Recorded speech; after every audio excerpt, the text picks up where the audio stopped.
So a new co-op horror shooter called Ripout is set to release in 2022 for PC, Xbox Series X and S, and PS5. In this video, we'll go over all the details we know about Ripout so far. Hey guys, this is Chris with BMB Gaming. Welcome back, and I hope you're doing amazing today. If this is your first time here and you're interested in Ripout and other hardcore games, consider hitting that subscribe button. Now to start out with guys, what exactly is Ripout? According to the game's description, it says, Ripout is a co-op horror shooter where players will fight their way through abandoned mutant-infested spaceships, collect loot, and customize their character in the search of the last remaining bastion of humanity. Will you and your trusty pet gun find sanctuary in time, or will you perish alongside the rest of Earth's residents?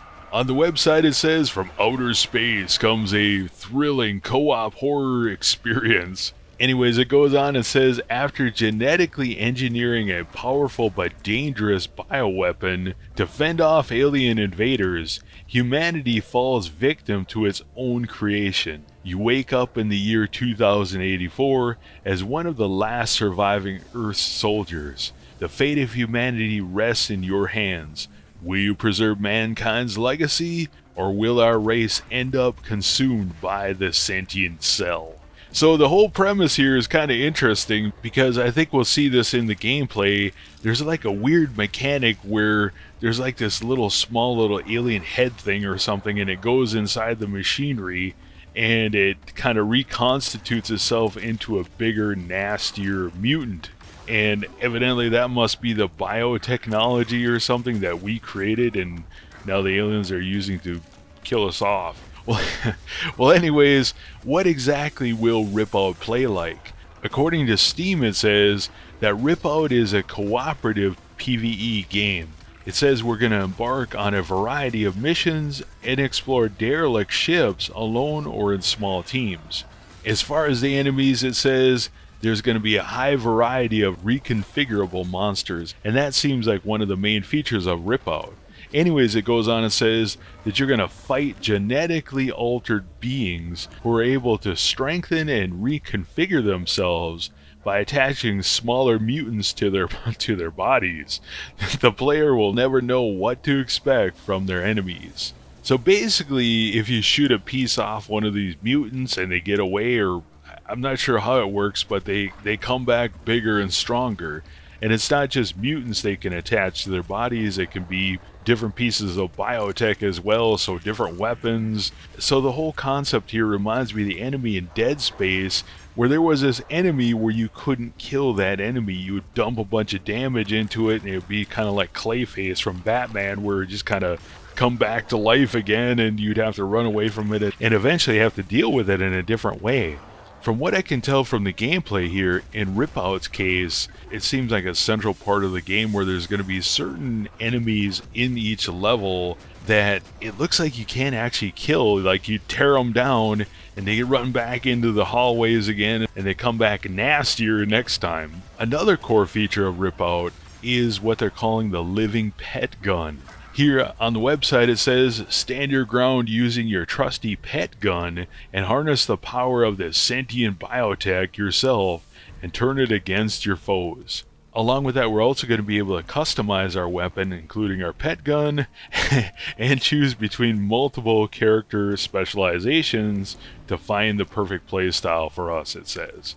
As far as gameplay, it says it's going to have quick, action-packed missions. We're going to be able to explore countless derelict ships in various short 10 to 20 minute missions and prepare for the unexpected, because we'll never know exactly what lurks around each corner.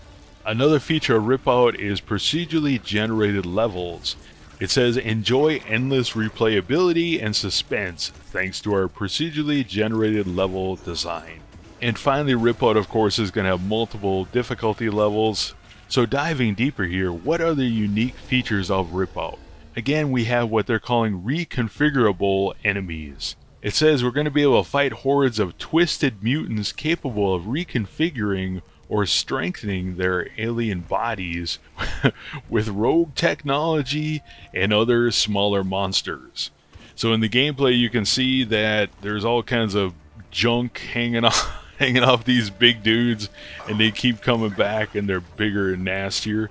I'm curious how that's going to work.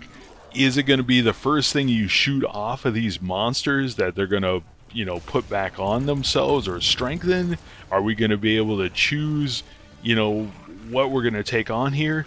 In a way, it reminds me of Doom Eternal in a small way, that you have these different, I guess you're going to have to decide how you deal with these different monstrosities, right? If one has a freaking chain gun on them, you're probably going to want to shoot that off first and then deal with the other body parts. Another thing that kind of reminds me of Doom Eternal here in a small way is I noticed that if you do enough damage to one of these mutant monsters here, that eventually they'll get highlighted and you can throw your pet gun at them and I guess finish them off. Now, speaking of the pet gun, it says choose between different firing modes for your pet gun and use it as a traditional blaster or send it at your enemies in the pet form to tear off and harness the power of their biotech for yourself. So looking at the gameplay, I don't really notice them giving you anything because there's no HUD in this, I guess, pre-alpha gameplay, so we don't really know what's being torn off. To me, it'd be cool if you could actually pull off one of their arms or legs or something and use that as a weapon.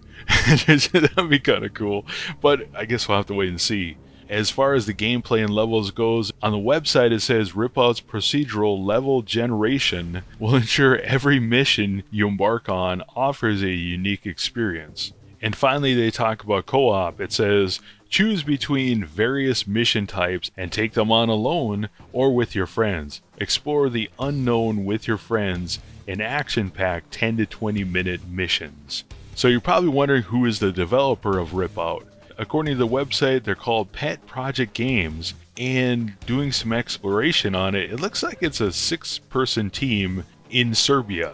Now you're probably thinking, whoa, that's a pretty small team, and honestly, you're kind of right. However, we have seen a lot of really good games come out of small teams lately.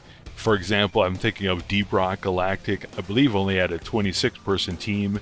Then you also have GTFO, which I believe only had 13 developers. And just recently you had Proteus come out, which only had a 2-person team.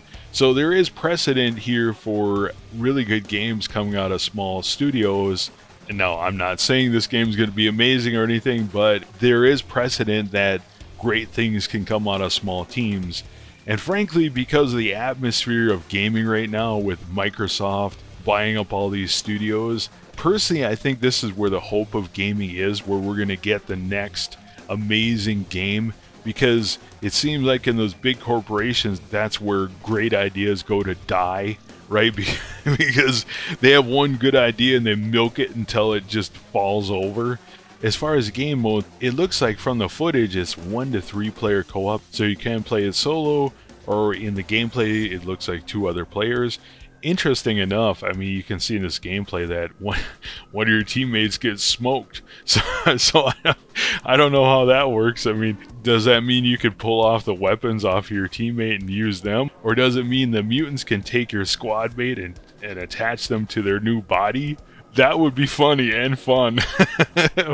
Now, as far as progression in Ripout, again, we don't know a whole lot. They are saying multiple classes and also weapon customization. And we can see in the gameplay here that evidently he loots this dead body and he goes into this floating brain thing. And he can choose between 3 options here. And if you also notice that they're ranked common, so that means there's some kind of card system in here where you have common, uncommon, epic, and legendary, and pristine or something. Who knows how far it goes. Now again, we don't know, is this just for this run, or do these stack up over time, so multiple runs you keep getting stronger, so a roguelite type of experience? I guess we'll have to wait and see. Now finally, as far as a release date for Ripout, they're saying 2022, which is interesting because originally Ripout was supposed to come out in February 2022 on Steam. However, it was picked up by 3D Realms as a publisher, and they added Xbox Series X and S and PS5 to the platforms it's coming to. Now, I might be confused here because I've been watching a bunch of different videos about a bunch of different games, but I believe Ripout is coming out on Unreal 5, which is why you wouldn't see it on the PlayStation 4 or Xbox One. And I know what you're thinking, looking at the gameplay, it definitely doesn't look like Unreal 5. And you can see from the gameplay here, and it's pretty prominent, they're saying pre-alpha gameplay, so hopefully it gets polished up over time here. So what do you guys think of Ripout? Let me know in the comments below. Do you like PvE games? Do you like co-op games? Do you like horror games? Let me know in the comments below. For me, honestly, I'm a little cautious about Ripout, being that the developer team looks to only be 6 people. But again, as I pointed out earlier, there are games that have come out from smaller developers like GTFO, Deep Rock Galactic, Proteus, etc. But those games leverage Steam Early Access and or Xbox Game Preview, and it doesn't look like Ripout is doing that at this point. Now, all that said, the fact that the publisher, 3D Realms, is bringing it to Xbox Series X and S and PS5 does give me some confidence that it's going to be at least a good game.